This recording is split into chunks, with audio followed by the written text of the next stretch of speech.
الحمد للہ رب العالمین والصلاة والسلام علی سید الانبیاء والمرسلین اما بعد فاعوذ باللہ من الشیطان الرجیم بسم اللہ الرحمن الرحیم۔ الحمد للہ عز وجل خواتین کی نماز کے کورس سے متعلق لیکچرز کا سلسلہ جاری ہے، اور الحمدللہ اب تک ہم نے تمام احکامات پر تفصیلاً کلام کر لیا ہے۔ نماز کے شرائط پر، فرائض پر، واجبات پر، سنتوں پر، مستحبات پر اور مفسدات پر ہم نے کلام مکمل کر لیا ہے۔ آج کے لیکچر میں انشاءاللہ عز و جل ہم نماز کا مکمل عملی طریقہ عرض کریں گے، جس میں تکبیر تحریمہ سے لے کر سلام تک جو نماز کا طریقہ ہے بہنوں کا، وہ انشاءاللہ عز و جل ہم بیان کریں گے۔ تو جس نماز کو بھی پڑھنے کا ارادہ ہو تو اس نماز کی سب سے پہلے نیت کی جاتی ہے، اور نیت سے متعلق ہم نے یہ مسئلہ بیان کیا تھا کہ نیت دل میں موجود کسی کام کے پختہ ارادے کو کہا جاتا ہے۔ تو اب جس نماز کو پڑھنے کا ارادہ ہو، سب سے پہلے اس نماز کی نیت کی جائے گی۔ مثال کے طور پر اگر ظہر کی 4 رکعت فرض پڑھنے کا ارادہ ہے تو اس کی نیت کے الفاظ اس طرح ہوں گے کہ نیت کرتی ہوں میں 4 رکعت فرض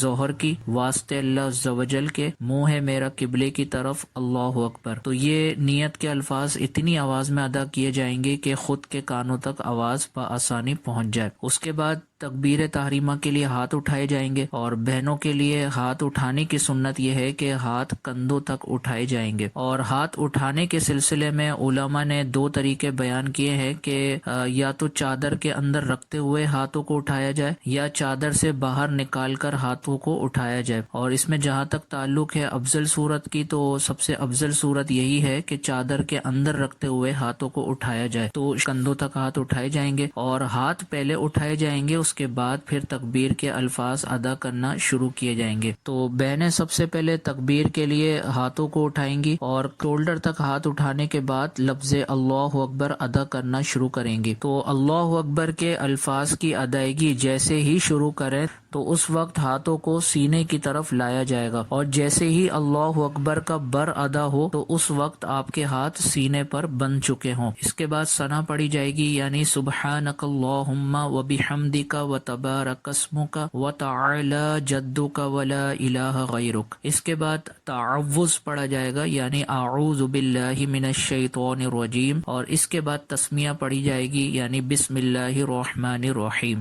اس کے بعد سورہ فاتحہ پڑھی جائے گی، الحمد للہ رب العالمین الرحمن الرحیم مالک یوم الدین ایاک نعبد و ایاک نستعین اہدنا الصراط المستقیم صراط الذین انعمت علیہم غیر المغضوب علیہم ولا الضالین آمین۔ سورہ فاتحہ کمپلیٹ کرتے ہی آہستہ آواز میں آمین کہا جائے گا، اور اس کے بعد تسمیہ یعنی بسم اللہ الرحمن الرحیم کو دوبارہ پڑھا جائے گا، اور اس کے بعد سورت ملائی جائے گی۔ سورہ فاتحہ مکمل کرنے کے بعد سورت ملائی جائے گی۔ تو قرآن کی کوئی بھی ایسی چھوٹی سورت جو 3 آیات پر مشتمل ہو، یا ایک بڑی آیت جو 3 چھوٹی آیات پر مشتمل ہو، وہ آپ سورہ فاتحہ کے ساتھ ملائیں گے۔ تو آپ کو بتایا گیا تھا کہ فرض کی پہلی اور دوسری رکعت میں سورہ فاتحہ کے بعد سورت ملانا واجب ہے۔ تو سورت مکمل کرنے کے بعد اب آپ ڈائریکٹ رکوع میں جائیں گی، اور اس کا طریقہ یہ ہے کہ جیسے ہی سورت ختم کریں اس کے فوراً بعد آپ اللہ اکبر کے الفاظ کی ادائیگی کرنا شروع کریں، اور جیسے ہی آپ کے ہاتھ گھٹنوں تک پہنچ چکے ہوں تو لفظ بر کی ادائیگی مکمل ہو چکی ہو۔ اور بہنوں کے لیے رکوع کا افضل طریقہ یہی بتایا گیا تھا کہ بہنیں اتنا جھکیں گی کہ ہاتھ گھٹنوں تک پہنچ جائیں، یعنی کمر کو بالکل سیدھا نہیں کریں گی، فقط ہاتھ اتنے بڑھائیں گی کہ بآسانی گھٹنوں تک پہنچ جائیں۔ اور رکوع کے حوالے سے یہ بھی بتایا گیا تھا کہ بہنیں رکوع میں جب ہاتھ گھٹنوں پر رکھیں گی تو گھٹنوں پر ان کو ہاتھ رکھنے ہوں گے، گھٹنے پکڑنے نہیں ہوں گے۔ تو 2 یہاں پر فرق ہیں، ایک تو یہ ہے کہ کمر کو سیدھا نہیں کریں گی بلکہ بس اتنا جھکیں گی کہ ہاتھ بآسانی گھٹنوں تک پہنچ جائیں، اور دوسرا یہاں پر طریقہ یہ بیان کیا گیا ہے کہ جیسے ہی ہاتھ گھٹنوں پر رکھیں تو ہاتھوں کو گھٹنوں پر فقط رکھنا ہے، گھٹنوں کو ہاتھوں سے پکڑنا نہیں ہے۔ اس کے بعد کم از کم 3 مرتبہ رکوع کی تسبیح پڑھی جائے گی، یعنی سبحان ربی العظیم سبحان ربی العظیم سبحان ربی العظیم۔ 3 مرتبہ پڑھنے کے بعد اب آپ کھڑی ہوں گی، اور جب کھڑے ہونے لگیں تو اس وقت سمیع اللہ لمن حمیدہ کی ادائیگی شروع کرنی ہے، اور جب آپ مکمل سیدھی کھڑی ہو چکی ہوں تو اب آپ کو جواب میں کہنا ہے اللہم ربنا ولک الحمد۔ اس کے بعد آپ اللہ اکبر کہتے ہوئے سجدے میں جائیں گی، اور سجدے میں جانے کا طریقہ یہ ہوگا کہ پہلے زمین پر آپ کے گھٹنے ٹچ ہوں گے، اس کے بعد آپ کے ہاتھ ٹچ ہوں گے، اس کے بعد آپ کی ناک ٹچ ہوگی، اور اس کے بعد آپ کی پیشانی ٹچ ہوگی۔ سجدے کے حوالے سے یہ بھی آپ کو بتایا گیا تھا کہ سجدہ عورت سمٹ کر کرے گی، یعنی اس کے تمام اعضاء ایک دوسرے کے ساتھ ملے ہوئے ہوں گے، کوہنیاں زمین پر لگی ہوئی ہوں گی اور پیر دائیں طرف نکلے ہوئے ہوں گے۔ تو اچھی طرح سمٹ کر سجدہ کرنا ہے اور ہاتھوں کو چہرے کے قریب رکھنا ہے سجدے کے وقت، اور اب آپ کو سجدے کی 3 مرتبہ تسبیح کہنی ہے، یعنی سبحان ربی الاعلی، سبحان ربی الاعلی، سبحان ربی الاعلی۔ 3 مرتبہ تسبیح پڑھنے کے بعد اب آپ کو بیٹھنا ہے، اور بیٹھنے کا طریقہ یہ ہوگا کہ آپ کو دائیں طرف پیر نکالنے ہیں اور بائیں طرف سرین کے اوپر زور دے کے بیٹھنا ہے، اور 1 مرتبہ سبحان اللہ کی مقدار یہ ٹھہرنا آپ پر واجب ہوگا، کیونکہ آپ کو یہ بتایا گیا تھا کہ تعدیل ارکان یعنی ہر رکن کے اندر کم از کم 1 مرتبہ سبحان اللہ کی مقدار ٹھہرنا واجب ہے۔ تو جب آپ سجدے کی تسبیحات ادا کر کے بیٹھیں گی تو 2 سجدوں کے درمیان جو بیٹھنا ہوتا ہے اس کو جلسہ کہا جاتا ہے، تو اس میں کم از کم آپ کو 1 مرتبہ سبحان اللہ کی مقدار ٹھہرنا ہوگا۔ تو 1 مرتبہ سبحان اللہ کی مقدار آپ ٹھہریں گی،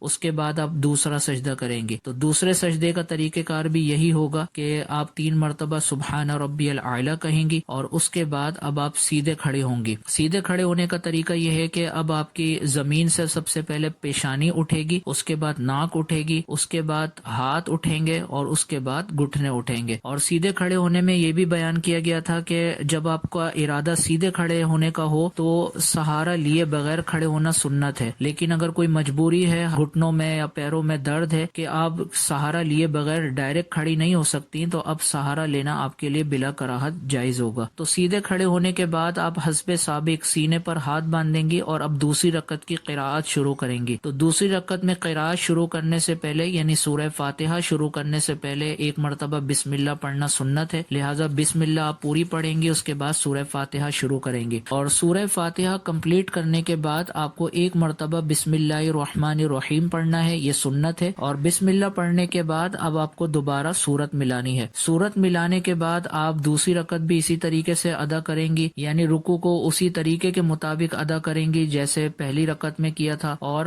بقیہ ارکان بھی اسی طریقے سے ادا کیے جائیں گے جس طرح پہلی رکعت میں ادا کیے گئے تھے۔ اس کے بعد جب دوسری رکعت میں دوسرا سجدہ کرنے کے بعد جب آپ بیٹھیں گی تو اب آپ کو التحیات پڑھنی ہے، یعنی مکمل تشہد پڑھنا ہے، التحیات للہ والصلوات والطیبات، السلام علیک ایھا النبی ورحمۃ اللہ وبرکاتہ، السلام علینا وعلی عباد اللہ الصالحین، اشہد ان لا الہ الا اللہ وحدہ لا شریک لہ واشہد ان محمدا عبدہ ورسولہ۔ تو جب آپ اشہد ان لا الہ الا اللہ میں لا پر پہنچے تو آپ کو سیدھے ہاتھ کی شہادت کی انگلی اٹھانی ہے، اور جب آپ اللہ پر پہنچیں تو یہ انگلی گرا دینی ہے، اور اس کے بعد آپ کو تشہد مکمل کرنا ہے۔ تشہد مکمل کرنے کے بعد چونکہ یہ ظہر کی 4 رکعت فرض نماز ادا کرنے کا طریقہ بتایا جا رہا ہے، اور اس میں یہ مسئلہ آپ کو بتایا گیا تھا کہ فرض کی دوسری رکعت میں جب آپ تشہد مکمل کر لیں تو اس کے فوراً بعد کھڑے ہونا آپ پر واجب ہے۔ اگر آپ نے اللہم صلی علی محمد تک بھی غلطی سے پڑھ لیا تو آپ پر سجدہ سہو لازم ہو جائے گا، لہٰذا تشہد مکمل کرنے کے بعد اب آپ کو تیسری رکعت کے لیے کھڑے ہونا ہے، اور تیسری رکعت کے لیے جیسے ہی آپ کھڑے ہوں گی تو اگر آپ کا ارادہ تیسری رکعت میں سورہ فاتحہ پڑھنے کا ہے تو آپ کو بسم اللہ الرحمن الرحیم مکمل پڑھ کے سورہ فاتحہ کی قراءت کرنی ہے، اور سورہ فاتحہ مکمل کرتے ہی آپ کو